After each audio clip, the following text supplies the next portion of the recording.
Assalamualaikum warahmatullahi wabarakatuh.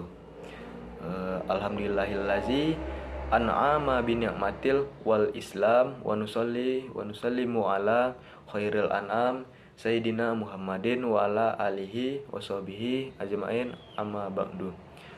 Pertama sekali, marilah sama-sama kita ucapkan puji syukur atas kehadiran rahmat Allah Subhanahu wa taala yang telah memberikan nikmat kesempatan dan kesehatan pada saat sekarang ini. Sebelumnya, perkenalkan, nama saya Muhammad Rifal dengan NIM 252170. Pada kesempatan ini saya akan menyampaikan sedikit materi tentang syarat UAS dari mata kuliah sistem basis data oleh dosen pengampu, yaitu Bapak Rian Amanda MPDT, yang membahas 3 bab, yaitu bab 5 pertama, pertengahan, dan bab 6. Baik, yang pertama itu tentang SQL. SQL ini merupakan singkatan dari Structured Query Language. SQL dalam konteks bahasa Indonesianya yaitu bahasa query yang terstruktur atau bahasa query yang memiliki struktur yang jelas, merupakan suatu bahasa yang digunakan dalam mengakses data dalam basis data relasional atau terstruktur. Selanjutnya, sebelum mengenal SQL ini, kita harus paham betul dengan query. Query adalah sebuah bentuk perintah yang digunakan untuk mendapatkan sebuah informasi dalam database dengan tujuan untuk melakukan tugas tertentu di saat kita memasukkan atau menggunakan query. Dalam proses penggunaan query ini, kita itu bertanya kepada database. Kemudian setelah kita melakukan instruksi atau perintah, kemudian database ini akan merespon dengan informasi yang kita minta, atau dia memberikan umpan balik dari segala instruksi yang kita masukkan ke dalam data ini. Kemudian konsep dari SQL ini adalah bahasa query yang standar dalam basis data yang digunakan dalam bahasa sederhana dan menjadi dasar. Dengan dasar SQL, kita bisa berkomunikasi dengan database seperti membaca data, menulis data, dan kita bisa memperoleh informasi atau beberapa banyak jenis data yang berguna untuk database. Selanjutnya, dalam SQL ada beberapa fitur mungkin yang dapat berguna atau memudahkan kita dalam penggunaan SQL ini dalam penggunaan database. Beberapa fitur yang biasanya sangat berguna ini seperti misalnya multi-table. Multi-table ini merupakan sebuah jenis fitur yang menggabungkan atau memadukan antara table on the fly dengan query. Query yaitu yang mendapatkan kembali data. Selanjutnya yaitu fitur yang kedua, group function. Group function ini seperti dalam artian kata, group ini yaitu pengelompokan data-data melalui instruksi, perintah, atau sintak group by. Fitur selanjutnya yaitu subqueries. Subqueries ini merupakan bagian dalam artian subbagian query di dalam query. Baik, selanjutnya kemudian dari SQL ini secara garis besar atau secara umum terdiri atas 3 bahasa yang telah dipelajari dalam sistem basis data sebelumnya. Yang pertama itu DDL, singkatan dari Data Definition Language. Data Definition Language ini digunakan untuk membuat sebuah definisi atau sistem data pada sebuah database. Yang kedua yaitu jenisnya itu DML atau Data Manipulation Language, digunakan untuk melakukan pencarian, sebuah pencarian pintasan database yang telah kita buat sebelumnya. Jadi ini seperti searching atau pencarian dari data-data yang telah kita buat sebelumnya, lalu bisa dicari kembali. Yang ketiga itu DCL atau Data Control Language. Data Control Language ini itu untuk memberikan kontrol atau arahan database seperti pemberian hak akses, memberikan alokasi, memberikan space atau penyimpanan, dan lain-lain.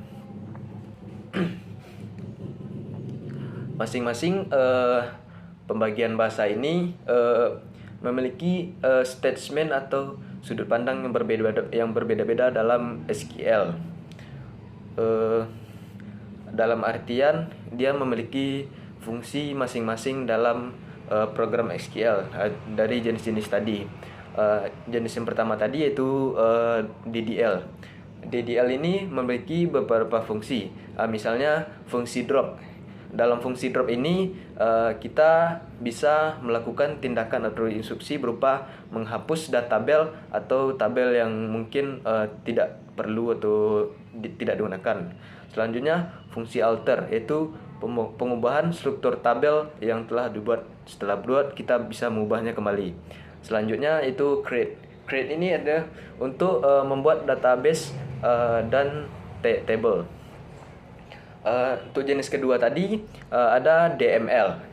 DML ini memiliki beberapa fungsi dari statement yang berbeda. Yang pertama itu fungsi insert. Insert ini seperti kita ketahui yaitu untuk memasukkan data pada table database. Insert ini yaitu menginput data.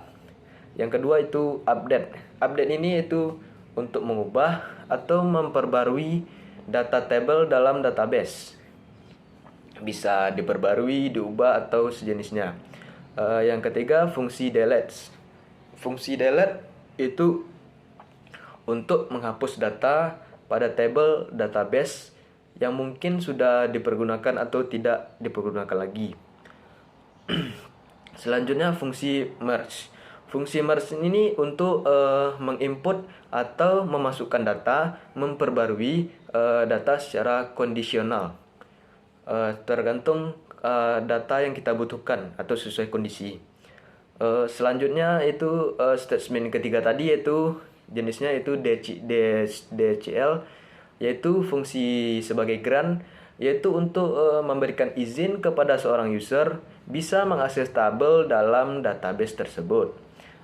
Yang kedua fungsi revert. Fungsi revert ini yaitu bisa saja digunakan untuk membatalkan izin hak user yang telah diberikan sebelumnya, bisa dibatalkan.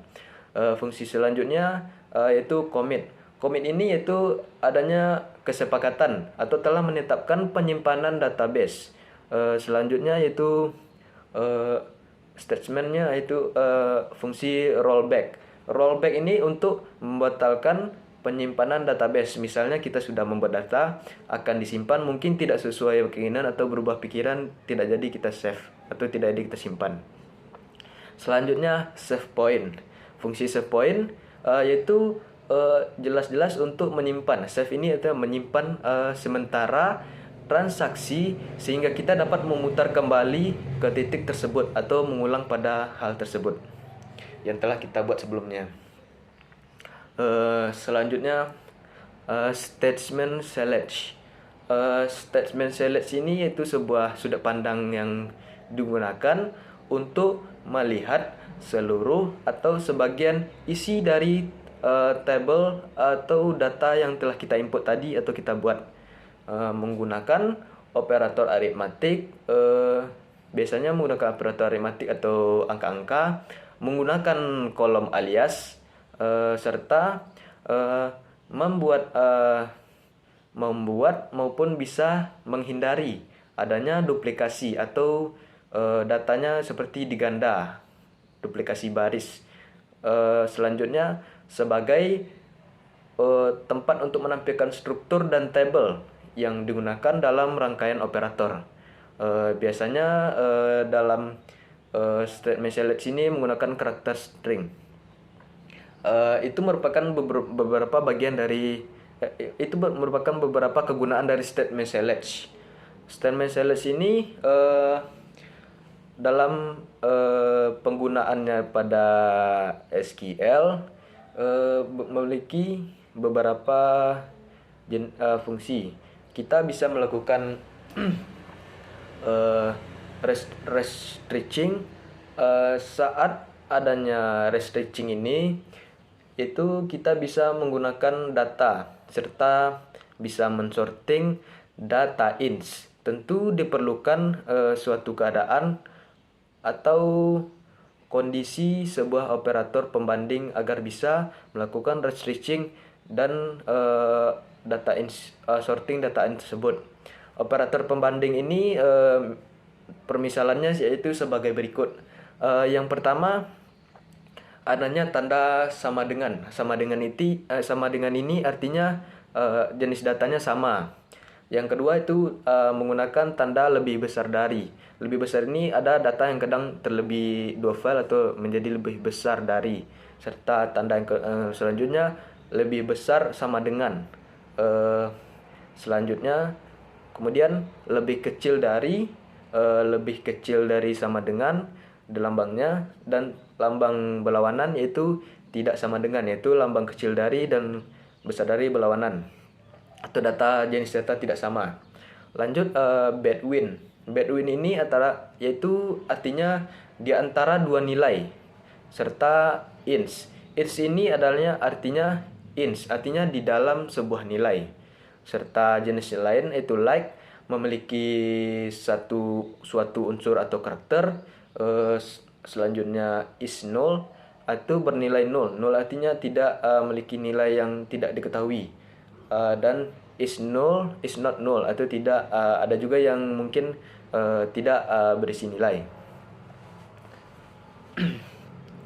Kondisi operator logika dalam SQL. Ada beberapa kondisi yang menunjukkan jenis operator pada SQL. Yang pertama, kondisi N. Kondisi N ini jika semua data yang kita input atau isi dalam dosis data ini semuanya benar. Yang kedua itu kondisi OR. Bisa jadi data yang diinput bisa benar, kadang juga bisa salah. Serta not, yaitu kondisi datanya tidak sesuai atau tidak memenuhi dan salah dalam artian. Selanjutnya perancangan basis data. Seperti kita ketahui, perancangan adalah sebuah cara yang dimulai dari tahap kita perancangan basis data. Itu sangat penting agar data yang akan kita simpan itu memiliki jenis yang konsisten, karena sudah dirancang secara matang dari awal dan bisa kita ambil diperbarui kadang pada cara yang lebih efisien. Ada mungkin beberapa struktur yang harus dipertimbangkan dalam proses melakukan perancangan basis data tersebut. Itu hal yang harus diperhatikan sebelum kita melakukan perancangan basis data. Yang pertama sekali yaitu jumlah data yang diinginkan. Pertama sekali kita harus menentukan berapa data yang kita butuhkan untuk membuat perancangan tersebut. Mencari jenis data, menginput, dan lain-lain. Yang kedua itu adanya relasi atau hubungan tabel. Masing-masing tabel atau data harus memiliki relasi atau hubungan. Lalu memiliki banyak kolom atau field. Field ini merupakan banyak kolom pada setiap tabel. jenis-jenis kolom tuh ada berupa field, table gitu. Selanjutnya primary key. Primary key ini adalah key. Key ini adalah kunci, kolom yang memiliki karakter yang unik yang tidak dimiliki oleh karakter lain. Serta kita harus memperhatikan kendala-kendala, hal-hal yang menghambat mungkin proses yang akan kita lakukan, mungkin ada kendala atau masalah. Selanjutnya masalah yang tidak diinginkan dalam proses penyimpanan data pada pembuatan perencanaan basis data. Yang pertama adanya mungkin redundansi. Redundansi ini yaitu data atau informasi yang tersimpan lebih dari satu kali, yang menyebabkan mungkin adanya duplikat mungkin. Hal ini berefek samping pada pemborosan ruang penyimpanan, sehingga total data yang disimpan akan meningkat. Hal ini sangat tidak baik pada sistem basis data. Data yang terduplikat dia sama namun memiliki jumlah yang berlebih, mungkin ini tidak baik. Selanjutnya anomali pembaruan. Anomali ini dalam artian kata yaitu kejanggalan yang yaitu inkonsistensi yang disebabkan mungkin oleh salinan data yang sama. Data yang disalin itu mungkin datanya sama, sehingga data yang kita buat tersebut menjadi tidak konsisten. Selanjutnya anomali penyisipan. Yaitu anomali penyisipan itu yaitu sebuah keanehan yang mungkin tidak diinginkan oleh seorang user yang terjadi saat menyisipkan data. Mungkin data kita simpan pada waktu kita menyimpan data ini namanya beda, di folder data sisipan datanya beda. Lalu anomali penyisipan, yaitu anomali keanehan saat melakukan penghapusan data.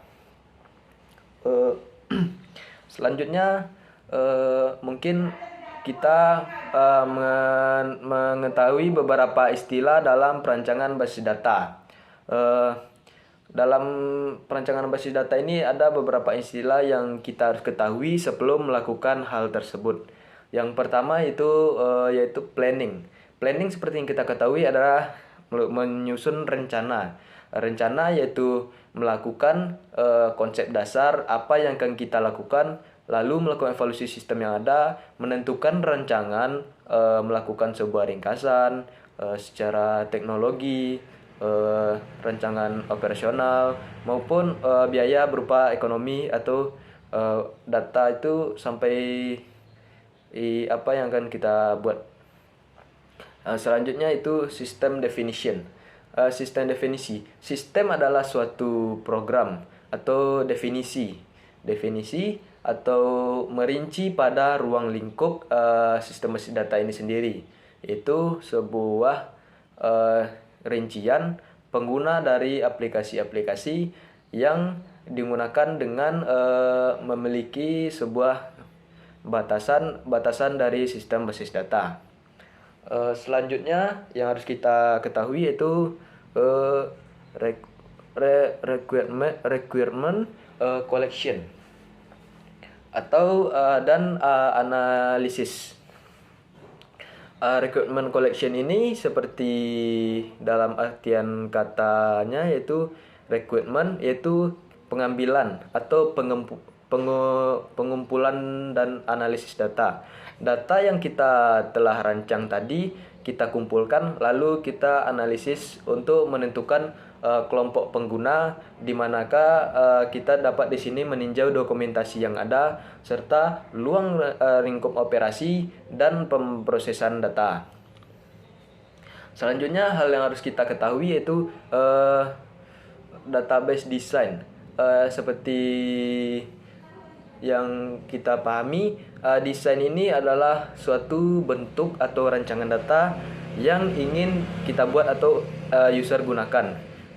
Misalnya beberapa banyak jenis data, kan setiap user memiliki keinginan dan pemikiran masing-masing dalam pembentukan perancangan basis data. Yang selanjutnya DBMS selection atau dalam pemilihan DBMS ada beberapa ini adalah suatu pilihan atau opsional yang ditentukan berdasarkan faktor-faktor ekonomi mungkin, organisasi, dan jenis data yang dibutuhkan. Kita lanjut pada proses atau siklus perancangan basis data. Yang pertama yaitu database planning. Seperti yang sudah kita bahas tadi, kita harus menentukan database planning atau rancangan seperti apa basis data yang akan kita buat. Kita harus memikirkan rancangan awal. Lalu system definition, melakukan sistem atau definisi terlebih dahulu, konsep. Lanjut requirement dan collection analysis, kumpulan data lalu dianalisis. Selanjutnya yang keempat database design, yaitu desain data yang akan kita bentuk. Selanjutnya DBMS selection, yaitu menseleksi jenis DBMS. Lalu application design, yaitu desain aplikasi yang mungkin akan kita buat. Lalu melakukan prototyping. Selanjutnya implementasi atau penerapan. Lalu data conversion dan loading, yaitu proses. Lalu melakukan pengujian atau testing, serta adanya operational maintenance. Operational maintenance ini yaitu setelah kita buat lalu dioperasikan atau dipraktikkan pada sebuah perangkat atau aplikasi tertentu pada sistem basis data ini. Materi selanjutnya itu normalisasi. Seperti yang kita ketahui, normal ini adalah sebuah teknik memadukan atau mengumpulkan atribut suatu relasi sehingga membentuk struktur relasi yang baik atau seperti yang telah kita bahas sebelumnya, untuk menghilangkan adanya sifat-sifat hambatan seperti tadi adanya anomali dan redundansi. Jadi pada normalisasi ini kita menghilangkan hambatan atau sifat yang tidak diinginkan dalam pembuatan basis data. Mungkin dalam mempelajari normalisasi ini dan penggunaan normalisasi ada beberapa manfaat yang bisa kita peroleh atau dapatkan.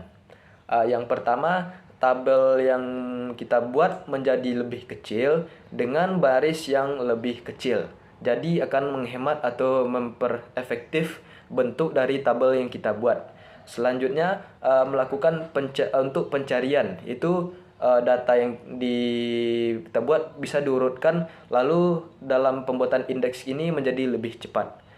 Yang ketiga manfaatnya itu dapat menghasilkan banyak tabel yang bisa memecahkan tabel asli. Itu dari tabel asli, tabel induk, kita bisa membuat bagian-bagian dari tabel asli sehingga lebih banyak data yang dibuat. Yang selanjutnya lebih sedikit indeks per tabel daripada, sehingga modifikasi datanya lebih cepat. Indeksnya semakin sedikit sehingga dalam proses modifikasi lebih cepat. Manfaat selanjutnya ada sejumlah hasil nilai 0 dan redundansi. Ini nilai 0 dan redundansi, jadi kita tidak akan menemukan redundansi lagi atau duplikat data. Anomali modifikasi data berkurang, kejanggalan-kejanggalan yang tidak kita inginkan mulai berkurang dengan penggunaan normalisasi ini. Serta normalisasi ini mudah dipertahankan dan mudah juga diubah. Ini adalah manfaat yang bagus dan sangat baik dalam normalisasi dalam basis data. Serta selanjutnya dalam normalisasi ini ada namanya ketergantungan atau lebih sering dalam bahasa sistem basis datanya kita sebut dengan functional dependency, yaitu suatu nilai atau atribut dapat menentukan atribut lain. Dengan adanya sistem dependensi ini, kita misalnya dalam penentuannya menggunakan tanda panah sebagai simbolnya. Seperti saya contohkan, misalnya ada data A, dia menentukan pada panah B. Hal ini berarti orangnya B atau datanya B ini bergantung secara fungsional, secara terstruktur kepada si A. Si A ini si B ini bergantung pada si A, si B bergantung pada si A. Atau bisa dibaca A untuk menentukan data B. Jadi data induk menentukan data selanjutnya. Dalam contoh artian kita sebut sebagai data B sebagai yang bergantung atau dependen atau memerlukan dari data A tersebut baru adanya data B. Perlu diingat adanya ketergantungan ini tidak hanya bisa bergantung saja. Namun mungkin dalam konteks ini bisa tidak hanya satu atribut atau banyak atribut yang dapat bergantung. Karena dia adalah normalisasi. Karena satu atribut dapat bergantung pada lebih dari satu atribut lain, mungkin menimbulkan beberapa hal yang agak jika lebih dari satu maka akan ada sebuah penggabungan jadinya atau pengelompokan dari data induk yang diperlukan sampai ke ujung data ke bawahnya yang menggunakan kurung kurawal. Selanjutnya yang saya pahami itu dependensi. Dependensi ini dapat dibagi menjadi 3 macam. Dependensi yang secara garis besar yaitu ada 3 buah atau 3 macam. Yang pertama itu full dependency. Full ini seperti yang sudah kita pahami dan kita ketahui yaitu penuh, yaitu ketergantungan penuh. Jika terdapat sebuah atribut A dan B dalam satu tabel, maka nilai di mana B memiliki dia otomatis adanya ketergantungan fungsional, yaitu ketergantungannya secara terstruktur kepada A. Jadi jika ada data B, maka B selalu akan bergantung pada A. Tapi B tidak memiliki ketergantungan terhadap subjek A. Seperti itu mungkin full ketergantungan. Selanjutnya itu partian dependensi, yaitu ketergantungan sebagian. Mungkin tidak semuanya bergantung. Misalnya kita kan memiliki data atribut A dan B dalam satu tabel atau hubungan atau sebuah relasi. B dikatakan memiliki ketergantungan fungsional atau terstruktur sebagian pada A dan B tergantung pada subjek. Itu sebagai definisi umum dari partial dependency. Selanjutnya itu transitif atau transitif ini yaitu ketergantungan yang transitif. Transitif ini lebih dari satu ketergantungan, yaitu misalnya jika terdapat 3 jenis data atau atribut seperti data A, ada data B, dan data B tapi dia dalam sebuah tabel atau dalam satu hubungan, maka dia dikatakan ketergantungan fungsional atau terstruktur secara transitif, yaitu apabila pada A jika B tergantung pada A dan kepada semua objek. Jadi dia tergantung pada A dan objek-objek lain. Selanjutnya tahapan atau siklus dalam proses normalisasi ini sendiri ada beberapa tahapan atau proses. Yang pertama itu tahapan tidak normal atau unnormalized, yaitu normal yaitu secara tidak langsung diambil data yang data yang diperlukan pada database itu sendiri, itu kita ambil dalam sebuah jenis data. Yang kedua itu normal 1.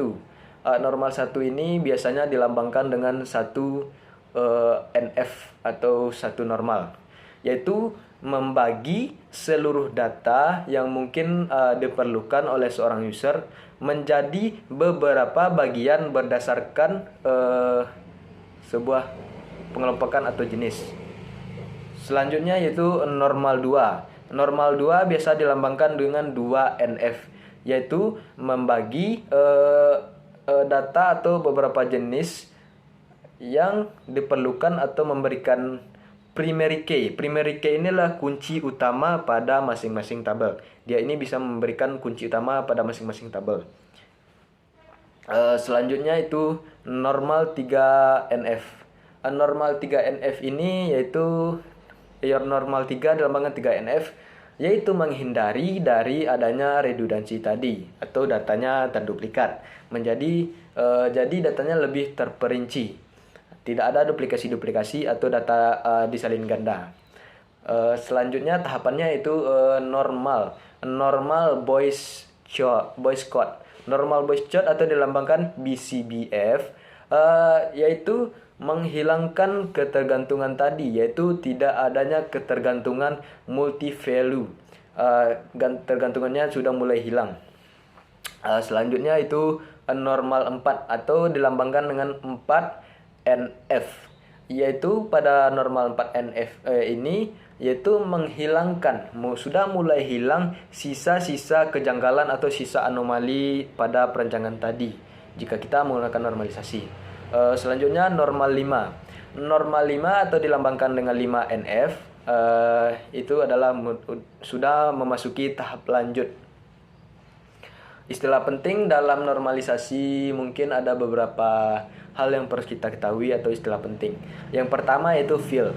Field ini adalah atribut kunci, yaitu setiap